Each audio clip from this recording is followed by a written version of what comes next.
Welcome to the recorded version of the Grantmakers and Aging web seminar, Supporting Military and Veteran Caregivers, an Aging Services Perspective, featuring Jed Johnson, Vice President of Strategic Initiatives at Easter Seals, Steve Schwab, Executive Director of the Elizabeth Dole Foundation, and John Feather, CEO of Grantmakers and Aging, from June 9, 2015. This event was made possible by a partnership between Grantmakers and Aging, the John A. Hartford Foundation, the Elizabeth Dole Foundation, and Easter Seals. Technical and production support is provided by the American Society on Aging. Thank you, Steve, and welcome to everyone who has joined us today. Today's conversation with GIA is on supporting military and veteran caregivers, an aging services perspective. As Steve told you, I'm John Feather. I'm the CEO of Grantmakers and Aging, and I'm delighted that so many of you have chosen to join us today. Before we begin, I want to thank those whose support is making today's webinar available free of charge to our audience.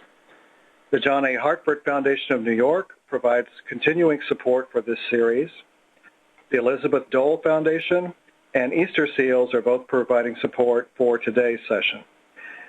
We also want to thank the expert team at the American Society on Aging for providing technical and production support for the series. There are 5.5 million military caregivers supporting our nation's wounded warriors. With the rapidly growing population of Vietnam-era veterans 65 and over, as well as parents and grandparents now supporting those injured in Iraq and Afghanistan, this is an increasingly a concern for the broader aging network. Today we will learn about the challenges in the lives of these hidden heroes, the emerging programs and services, and the role that foundations can play in helping to end their isolation and desperation. Joining me today are two experts who have been deeply involved in this effort. Steve Schwab is the Executive Director of the Elizabeth Dole Foundation, and Jed Johnson is the Vice President for Strategic Initiatives at Easter Seals. Welcome to you both. As we move to the next slide, Steve, let's start with you. Could you tell us something about the Elizabeth Dole Foundation and how you became involved in this work? Sure, John. And before I begin, I'd like to thank you and Grantmakers and Aging and the American Society on Aging for hosting us. I'd also like to thank Jed Johnson, a close partner at Easter Seals. We're honored to be presenting today. To answer your question, John, we got started in this work in a very personal way through Senator Elizabeth Dole's experience, as many folks know, caring for an aging wounded World War II veteran, Senator Bob Dole. And because I'm talking about two senators, I think I'll say Senator Elizabeth and Senator Bob to save myself some language. So Senator Elizabeth spent about a year caring for Senator Bob 5 years ago at Walter Reed during an extended period of time. He, as many aging veterans experience, has had his ups and downs medically and found himself in the hospital for that extended period of time. What she wasn't prepared for was what she witnessed when it came to the challenges facing the caregivers of the wounded warrior. Now, many Americans know the story of our wounded warriors and the challenges they face, and deservedly so. Much support and attention has gone their way.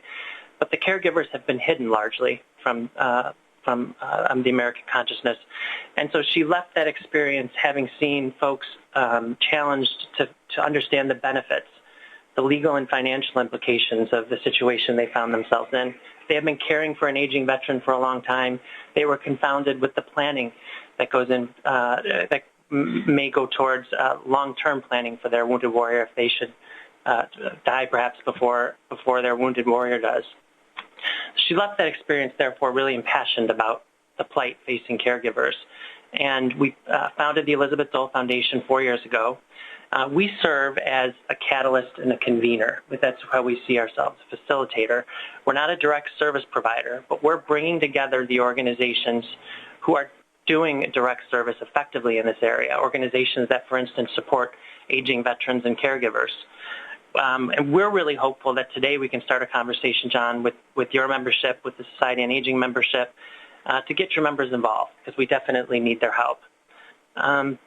The work of the foundation from an aging services perspective is really two-pronged.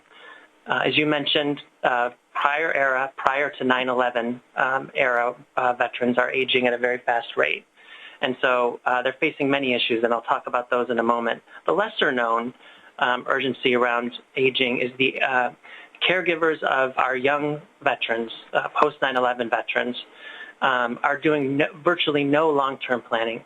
And many of these folks are facing a decades, lifelong caregiving situation for wounded warriors who are coming home with multiple serious wounds, illnesses, and injuries. All of that said, the approach, as this slide demonstrates, of the foundation is comprehensive, holistic. We believe that to tackle the challenges facing these families, we need to be supportive of the family structure at home. And so the next slide, if we could move to the next slide, outlines some of the ways that the foundation is tackling issues in those specific areas. We started by commissioning evidence-based research. If you know Senator Elizabeth Dole and her history, a 40-plus year history in public service, serving as the head of the American Red Cross, she's a big believer in research. And so we commissioned the RAND Corporation to conduct a 2-year, first of its kind, evidence-based study on this population, again, the military and veteran caregivers serving these wounded warriors at home.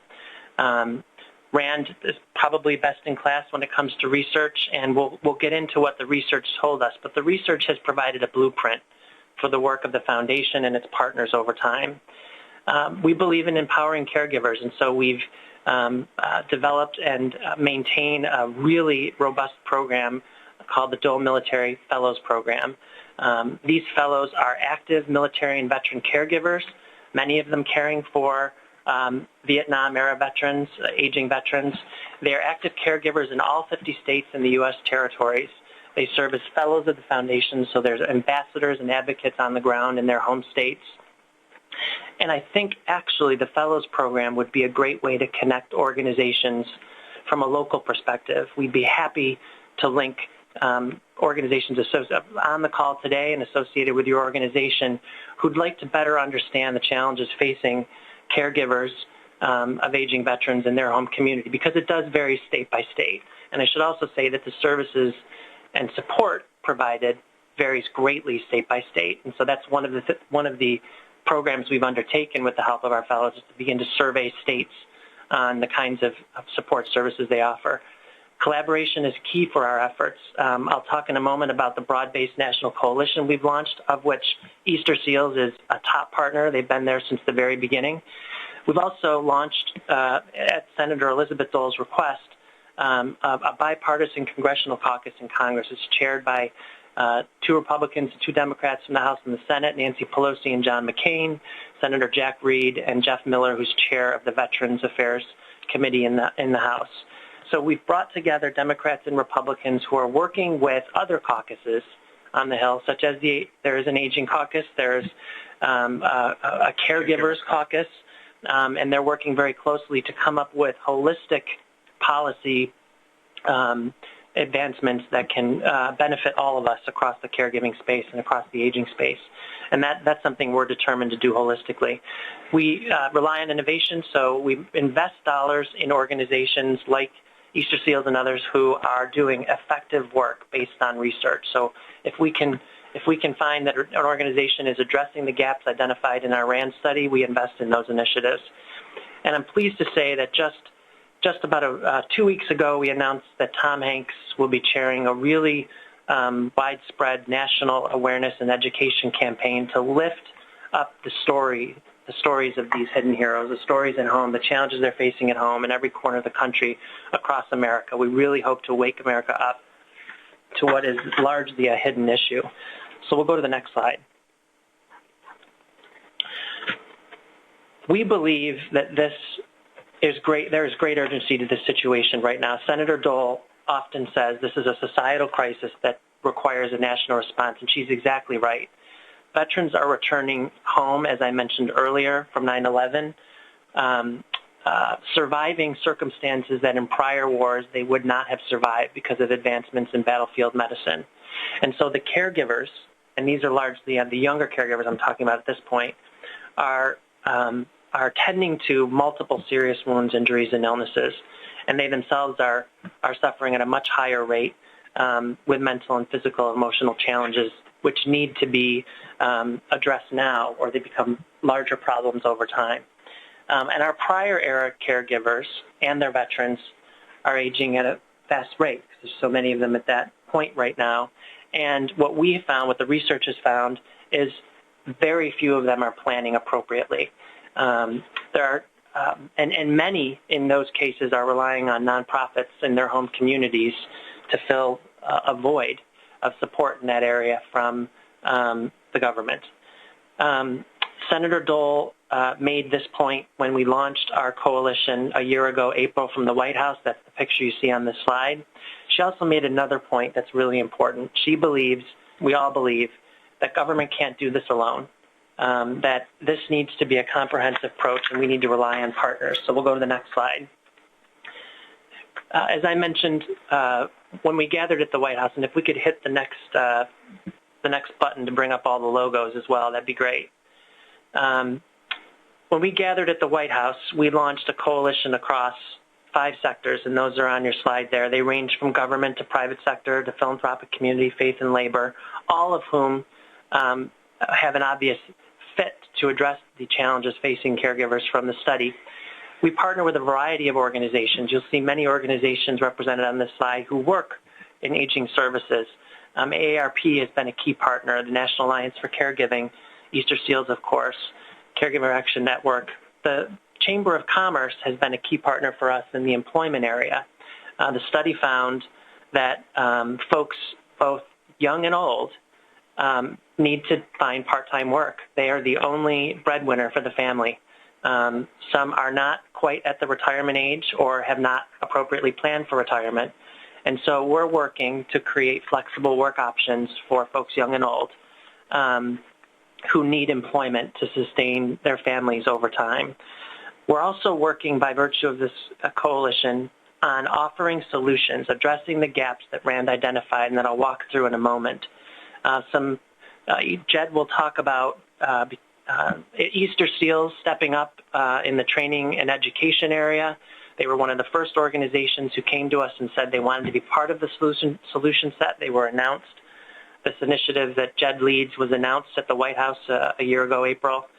So we're proud of the work Easter Seals is doing. I'll give you another example. We've brought together the American Bar Association, America's largest pro bono law firm, Public Counsel, and the Military Officers Association of America. They're now offering free legal services and support to military families who need it most. And most of the cases that they're taking on, I should say many of the cases that they're taking on, are long-term planning, life planning for folks who have that need in their life. And so I say to everyone on this call, if you work with people in your communities who have that need, send them our way, because that collaborative can take on more of these kinds of cases. Of course, we're working very closely with our government partners. The VA has been a terrific partner, from Meg Cabot, who runs the comprehensive caregiver program for the VA, to Secretary Bob McDonald. He likes to be called Bob, so we'll call him Bob. Bob joined us 2 weeks ago when we announced the Tom Hanks Initiative, and he outlined a number of ways that the VA is augmenting its support of caregivers, and called us a close partner because we are. We're working very closely with the VA, and we're proud of that. We're happy that foundations such as Lilly Endowment and others are investing in the critical research that we're putting forward, and we know that we're going to need more philanthropic partners as we move ahead to keep the cause moving forward. The next couple of slides that we can kind of move quickly through really just give you a sense of the depth and variety of partners associated with our coalition. My message to everyone on the phone is we welcome you to join that coalition. You'll see that these organizations range from small to large. Some you'll know and some you won't. What is common among all of them is that they have committed to this mission of delivering impact in the lives of military and veteran caregivers. And so in each and every one of them, we've had a conversation where we're doing something, whether it's a church in Mississippi or a small nonprofit in Nebraska. They're doing something for military families in their community and filling a gap, addressing a gap that we identified through our evidence-based research. So again, love to talk to folks who may be interested in joining us in that coalition. So we'll move to the RAND slide next. give you a little perspective on what the study told us. First of all, as I mentioned, it really is one of the largest caregiver studies ever accomplished in the United States. We surveyed nearly 3,000 caregivers, including over 1,000 military caregivers, and for comparison purposes, nearly 2,000 civilian caregivers and another 1,000, roughly 1,100 non-caregivers. That allowed us to really compare the findings across those cohorts. It also allowed us, by the way, to compare the findings amongst the post-9/11, pre-9/11, and civilian caregivers. And what we found is many of the challenges that I'll talk about in a moment are common among all of them. So that means that the research for everybody on this phone, if you're working with caregivers, if you're working with an aging population, we invite you to come to the website, elizabethdolefoundation.org, download this study. I think you'll find a lot of rich data and a lot of great strategic recommendations to take back to your home communities. This was a nationally representative study, and the findings and the recommendations that are included, I believe, really lift all boats across the caregiving and aging community. The study also quantified for the first time, John mentioned in his opening, there are currently 5.5 million of these caregivers across America. That number astounded us. We were ready for a large number, but that's quite a large number, of course. Inside that number, 4.4, so just under 4.5, are caring for pre-9/11 veterans, which is a large segment of the majority, of course, of the community we're talking about. Those folks are facing challenges that are unique. Some of the challenges I'll mention quickly, and we'll talk a little bit more in depth about them. Mental and physical health challenges are very common among the aging caregiver population. Many of these folks have been caring for warriors quietly for many, many years, most doing so with little to no support. In fact, it was very striking that most caregivers are in total isolation. A lot of these folks are in rural communities, desperate to find support. And so one message we always say is if you have a knack to help or want to help, ask your neighbors and friends if they know of other neighbors who are in this situation, because they don't often ask for help.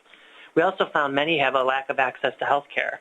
Many have no doctor at all. These are the caregivers. While their veteran may have benefits through the VA, caregivers are not always immediate family members or a spouse who may have benefits.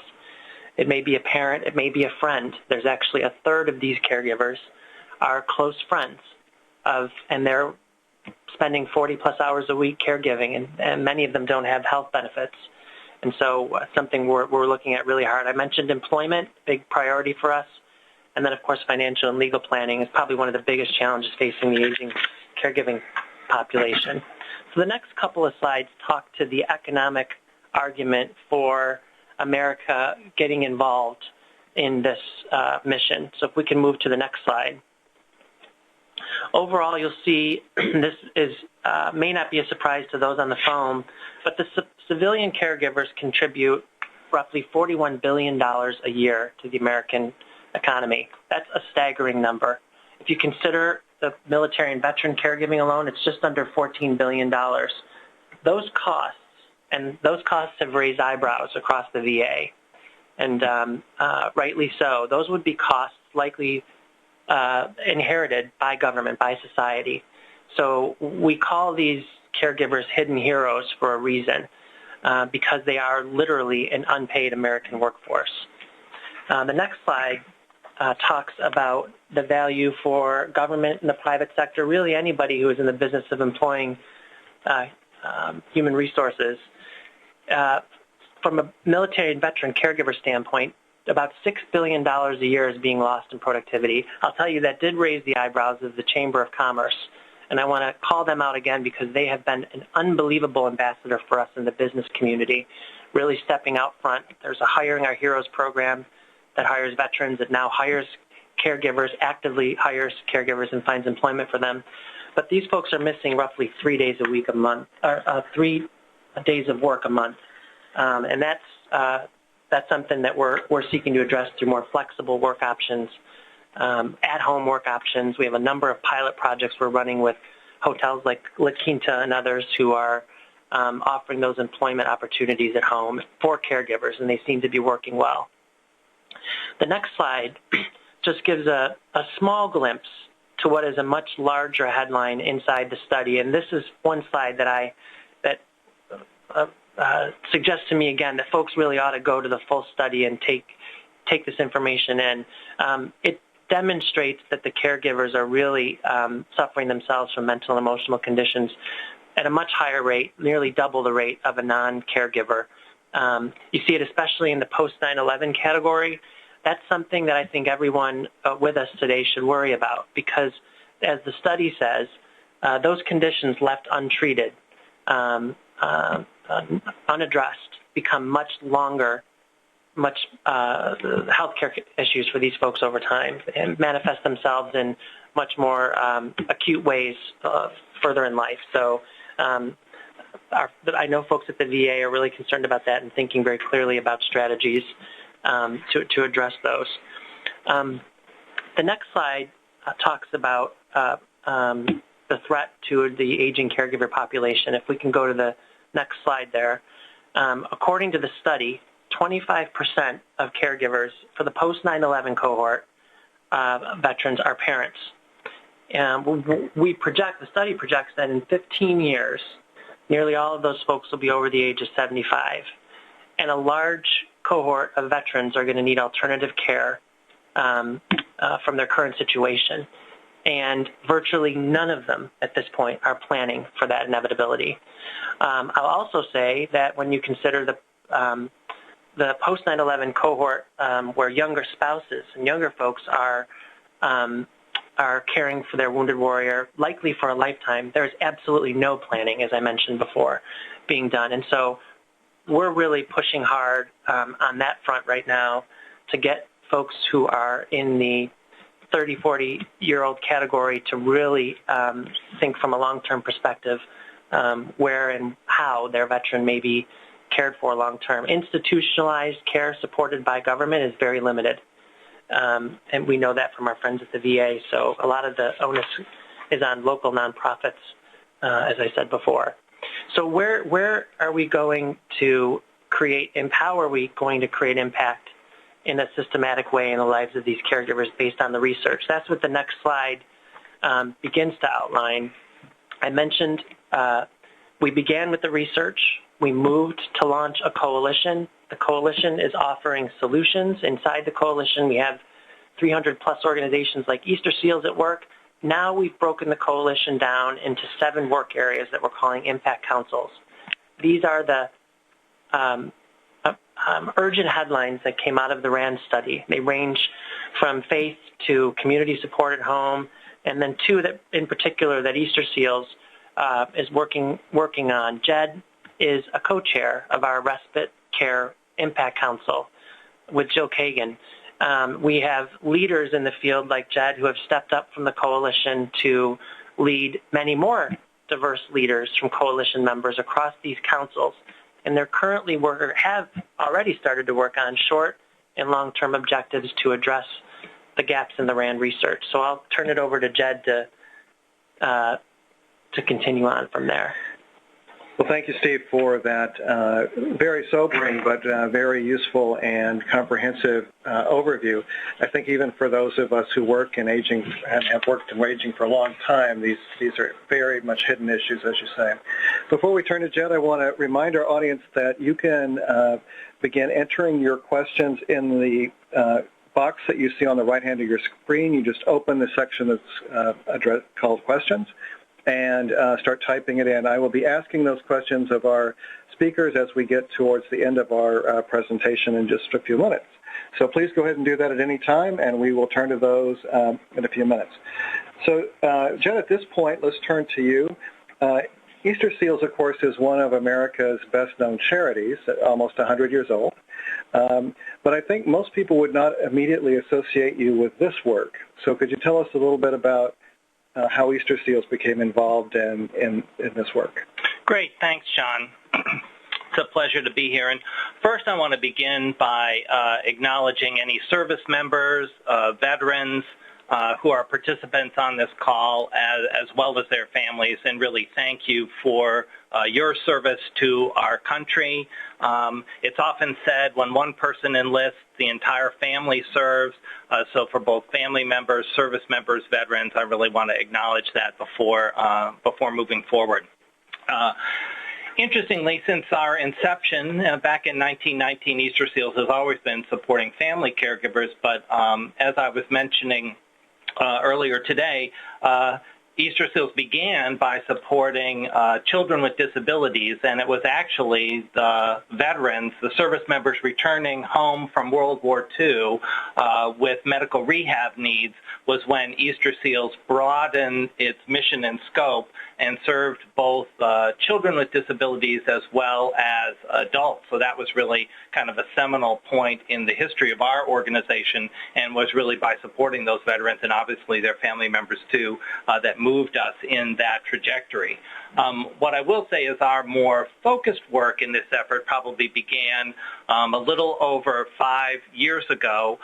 We initiated a partnership with a number of organizations who folks on this call may be very familiar with: Caregiver Action Network, National Alliance for Caregiving, Family Caregiver Alliance, Atlas Research, the National Alliance for Hispanic Health, and now Axiom Resource Management.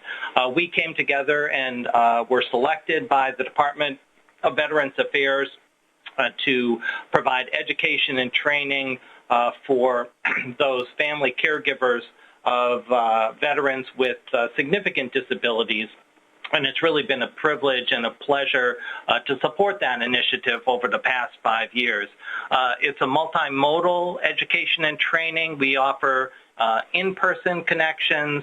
We do self-study workbooks. We as well have an online training modules.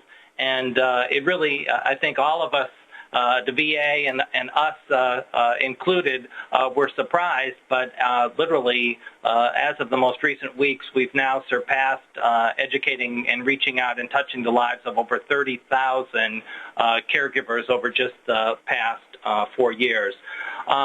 Mentioning the VA, I do want to say that if you've not gone to their website and taken in some information, they are actually one of the strongest providers not only of services and supports for military caregivers, but I would dare say that their program is really a model for caregiving in general. Their website is just www.caregiver.va.gov, and I would encourage folks to take a look at that and urge you. They've got a wealth of resources that are available on that site. And that's on the next slide, if we could. Oh, great! Yeah, we can. We'll go to the next slide, and then. What I did want to say about education and training, it's been interesting. We've had the privilege over the past 2 years of offering these in-person classes.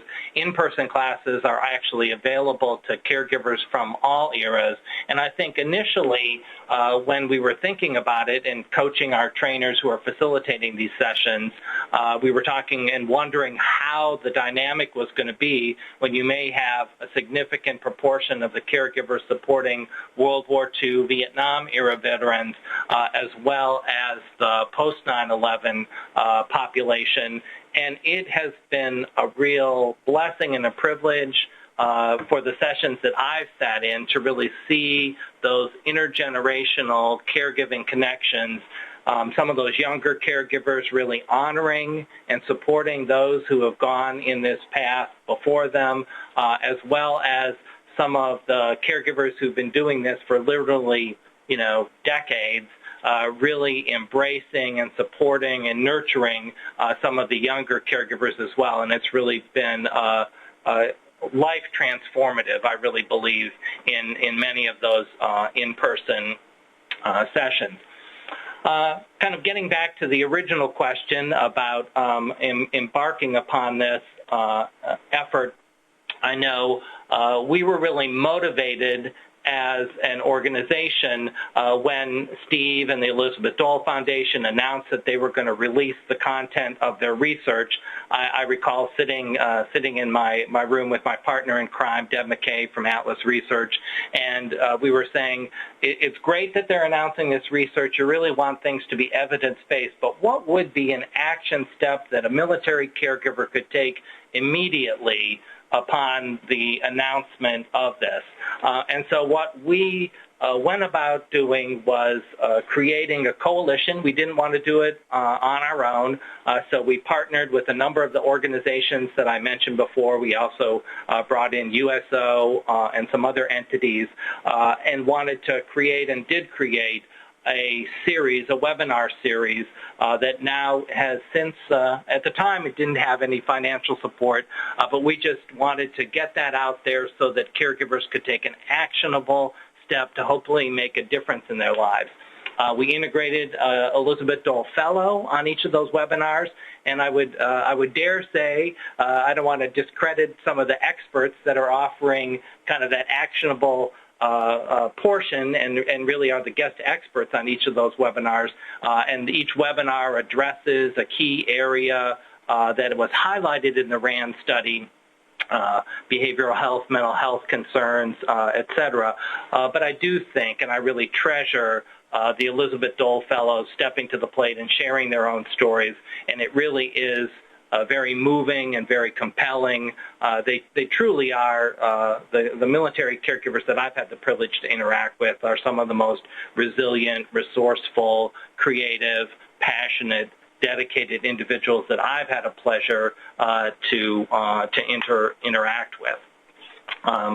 Actually, kind of looking at the slide, we really then are focusing on some education and training efforts and trying to broaden that. We've been blessed with getting additional support. I want to give a shout out to Newman's Own Foundation, who's further supported those efforts. We now are able to offer webinars in Spanish language, and we've really, I believe, have tapped into a serious unmet need, reaching out to Spanish-speaking caregivers.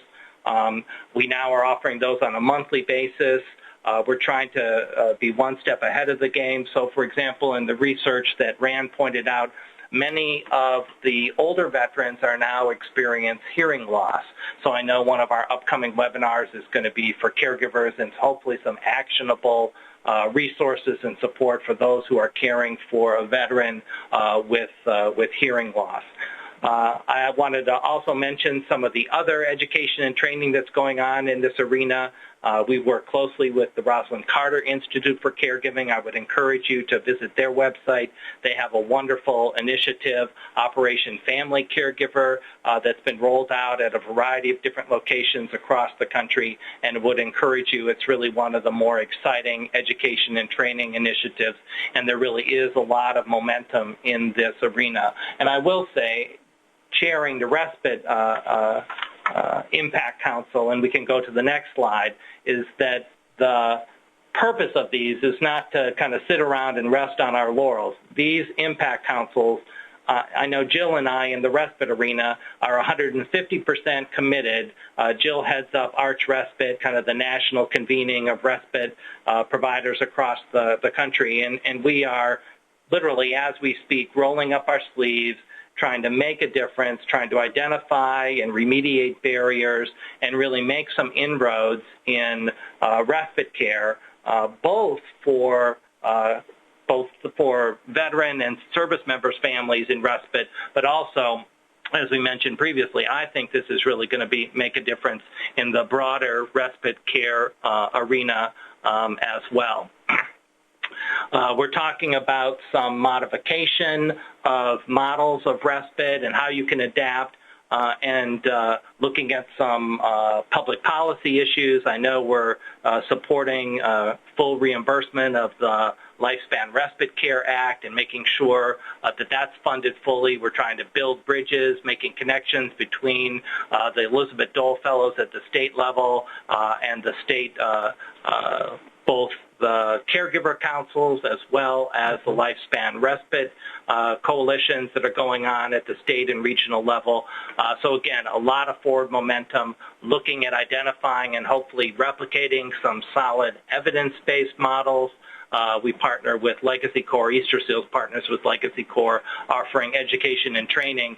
And for the final few slides, and we can just go to the next one, is really looking, so for example, in respite, looking at the interface between education and training and the delivery of respite services. So for example, one of the things that we partnered with, and we really are hopeful that through our work on the Impact Council, we're able to disseminate these educational modules far more broadly, but really training some of those volunteers who may be providing respite services on military culture, because there really are some unique needs and differences. So, for example, on the slide, we just have a little knowledge check, and I won't ask any of you on the call to respond, but just, educating yourself. Which branch of the service is responsible for cyberspace defense? That would be our U.S. Air Force. During peacetime, which branch of the service does not report to the Department of Defense? Coast Guard. And which do they report to? And that would be the Department of Homeland Security.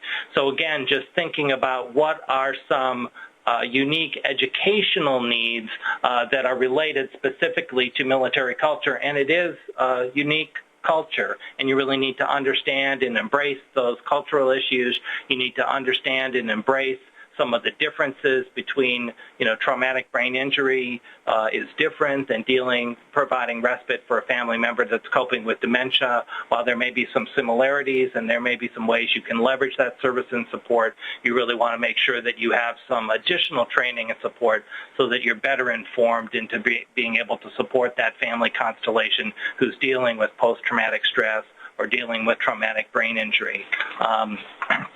We can go to the next slide, which really highlights, and I know Stephen mentioned earlier, 40% of veterans currently are over age 65, and so there really are some compelling needs that are going to be emerging in the service delivery, and then particularly we were focused on respite.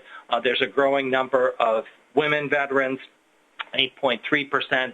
We actually have an upcoming webinar that's going to be addressing caring for a female veteran, caregivers of female veterans, and I would encourage you to visit easterseals.com/care webinar, and you can kind of listen to all the ones as well as sign up for the ones that are coming up in the not too distant future. Finally, I just wanted to focus on the slide that highlights the warrior ethos, which is a creed that Army personnel are taught as part of their basic training. It's recited often during public ceremonies. And if you read that, I will always place the mission first. I will never accept defeat. I will never quit. I will never leave a fallen comrade. And you just think about that. One of the exercises that we do in our training class is really ask the providers to think about, for those individuals that have recited that creed, embraced that creed, family members that live that creed, how is that going to impact their openness to bringing you into their family? What are the kinds of things that you can do to help facilitate and build bridges? I would encourage you, if you're not already doing it, many providers don't even ask on their assessment forms, are you a veteran? Do you have a service member in your family? Are you a family member of a veteran or service member? So something as simple as learning that piece of knowledge, knowing that about your staff, hiring veterans on your staff. We often find in our service delivery that if it's that military caregivers, for example, do a great job of reaching out and supporting. They're great employees, and they also really connect with fellow military caregivers. Likewise, it's a real asset to have veterans on your staff. Building your knowledge. For example, the U.S. Department of Agriculture, through their E-extension, offers a great webinar series specific on professionals in the field of military caregiving. So I would encourage you, again, E-extension from USDA. I'd already mentioned the VA, Elizabeth Dole Foundation's website, Easter Seals website. I would encourage you to take a look at the research. National Alliance for Caregiving offered some seminal research and really laid the groundwork in the military caregiving research arena in their 2000 study up on their website as well, seeking opportunities to educate and train your staff in military culture, and hopefully we'll be rolling out some additional resources specifically targeting respite providers. And I know the Elizabeth Dole Foundation is looking to make education and training resources available more broadly across the aging network as well. Reaching out to the VA. Each VA medical center has more than one caregiver support coordinator. If you haven't made that connection, they are a phenomenal set of individuals really dedicated to supporting and coordinating services for all caregivers of veterans from all eras. And I'll just say, for example, I was recently at an Easter Seals affiliate that was hosting a weekend respite for caregivers of people with dementia. And I mentioned to them, have you connected with your VA caregiver support coordinator? And they hadn't. They were thinking, I didn't know the VA caregiver support coordinator supported caregivers of people with dementia. Well, literally that day, they were able to interview a couple of caregivers of veterans who were suffering from dementia. I don't know whether they ultimately attended that forum, but I'm hopeful that they built that bridge, and would encourage you to build those bridges, because really it's through working together that we can kind of leverage one another's success. Well, thank you so much, Jed, and very informative and very useful information. You've entered a number of questions that I want to now ask of our speakers.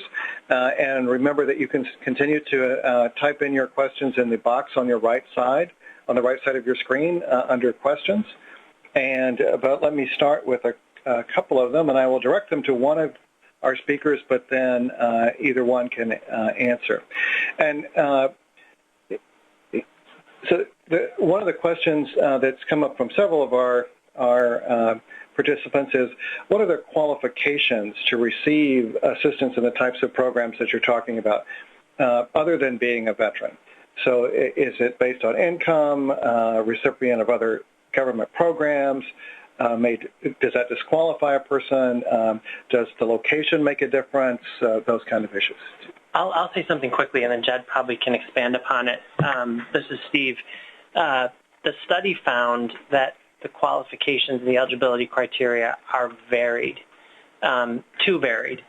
For instance, for post-9/11 caregivers who are largely younger, many of them are automatically not eligible for a lot of programs because of their age. Most of the caregiving services programs at the federal level are for folks caring for someone older in life, and so that's something we're looking at. I would just say that they vary, and Jed, you could probably talk a little bit more about them. The other thing to note is, and this is one of the things that we're working on now at the foundation, is support varies state by state, and it's not always easy to find services based in the state. What I would encourage folks to do is reach out to their community foundations or their Easter Seals affiliates in their home communities. They can often point you towards the kinds of resources that you might not be able to find on the web.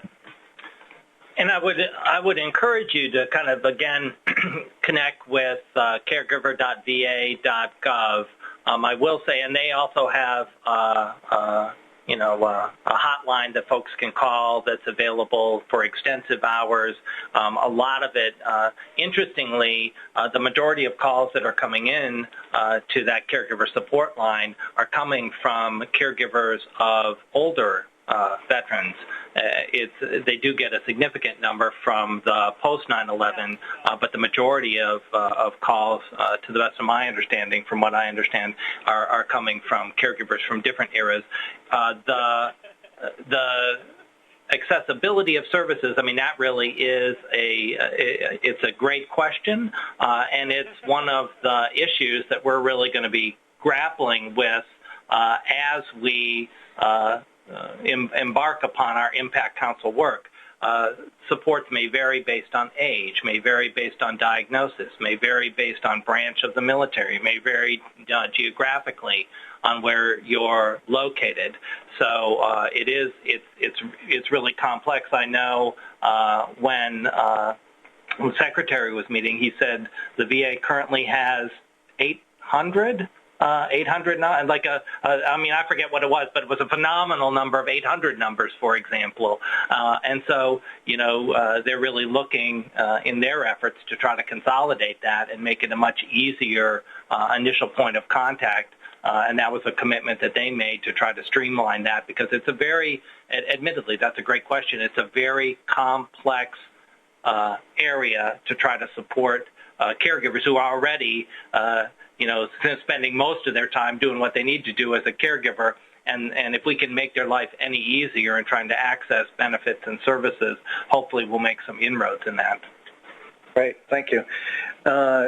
Next question has to do, once again, with VA services. But in order to meet all these community needs, obviously the VA, the wonderful system that it is, cannot meet all the needs of all these individuals. And in fact, there has been a lot of encouragement for the VA to reach out to partner organizations in the community, so community-based service providers. What are the efforts to work with the local service provider network outside of the military or veterans work that your groups are working with?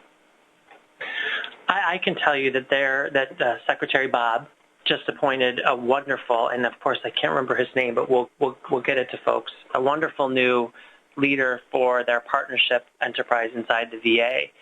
This secretary, and I think secretaries before him, have taken the notion of partnership very, very seriously. My understanding, too, is that there are partnership coordinators at the medical center level in home communities. And so I would encourage folks to go to those websites and look for those links. Something, John, that you said reminded me of a statistic in the study that's important to note. About 10% of the support that's being offered to these caregivers is coming from the government. About 80% is coming from nonprofits, the nonprofit space. And much of that support is very young. Some programs are as young as 5 years old, because many of these issues are facing military families are newer to society. And so many of them are not evidence-based either. So there are some challenges to pinpoint which ones are effective. So I think part of our job as a foundation is to lift up those organizations who are doing effective work. But on the partnership side, I would encourage people to link up with their local VA. Which I don't know if there's add more to that. Well, and I also wanted to highlight, so for example, one of the key connections that we're making in the Respite Impact Council is sitting down and having a dialogue with our partners in the Faith-Based Impact Council. So there are a number of faith-based providers historically that over the years have been providing respite services and supports primarily for an older adult population that are 150% motivated organizationally, mission-wise, spiritual-wise, and really want to make a difference in the lives of military caregivers, and are really committed to stepping to the plate, and are very clear that they want to do that in a collaborative way, are very clear that they don't want to reinvent the wheel, are very clear that they have some additional skills and knowledge that they need before embarking upon such efforts. But I'm really thrilled and inspired, as you could really see from the list that Steve shared. It's a phenomenal list of partners that are part of the coalition. I hope many of you on the call today will join that list as well, and really thinking about what are the ways that you can connect both with traditional military and service organizations, both with traditional caregiving organizations, both with traditional disability and service providers like Easter Seals and others, and really collectively in your community begin to make a difference. And there are some really exciting things going on in many communities across the country. If you haven't looked, I know Booz Allen Hamilton has a great community needs assessment tool that they've shared with us that really, and we can provide that. We're happy to provide. There's a community toolkit. It's phenomenal. Exactly. That foundations entities can use in their home communities to do convenings. That's something we're encouraging across the Fellows program, is to fellows to link up with local organizations to do such convenings, as Jed mentioned. But yeah, there's a great toolkit we're happy to provide to anybody who would like it. Great. A question specifically for our foundation and funder audience, which is many of the foundations in the country, about 85% actually, of foundations and funders are locally based, and many of them are smaller. So this is an enormous issue.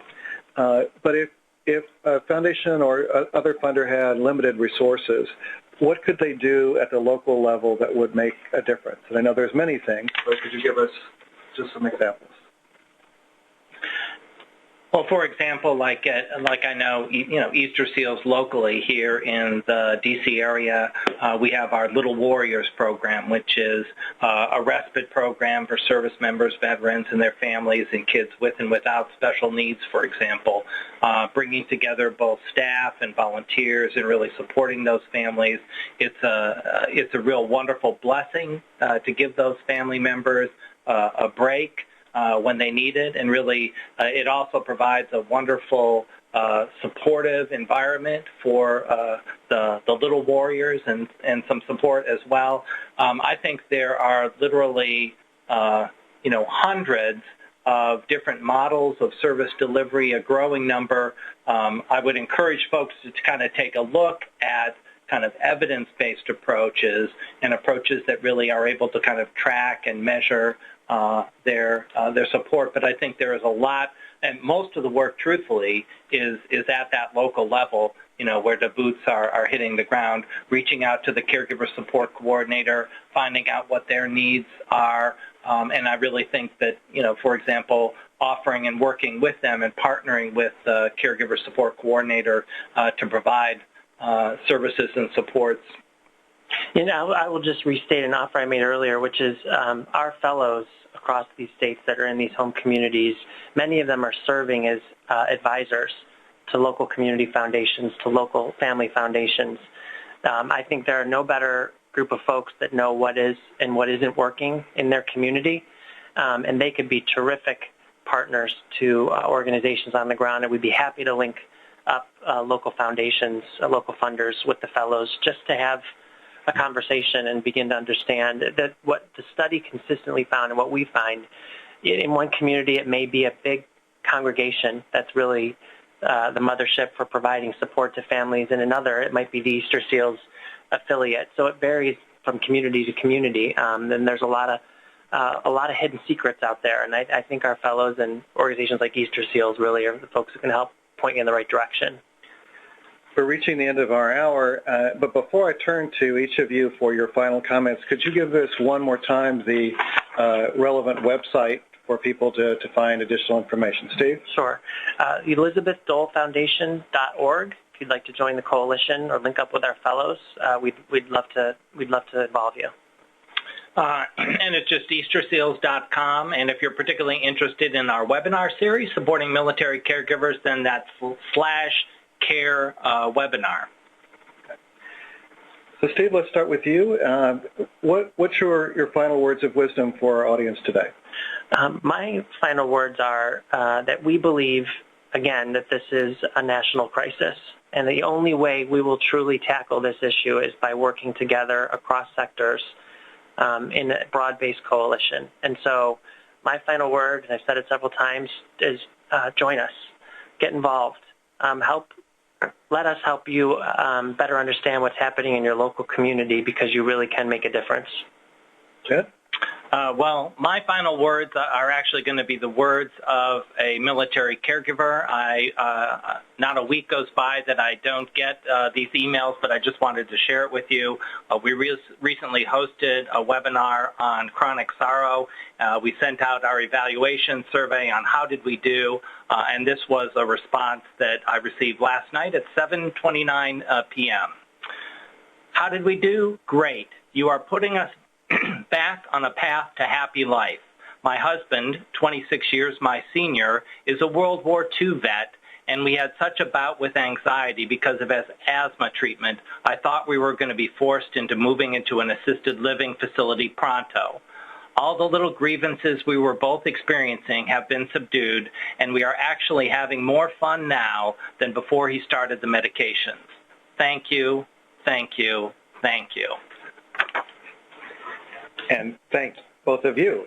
I do want to thank Steve Schwab, the Executive Director of the Elizabeth Dole Foundation, and Jed Johnson, the Vice President for Strategic Initiatives at Easter Seals, for their participation in today's program.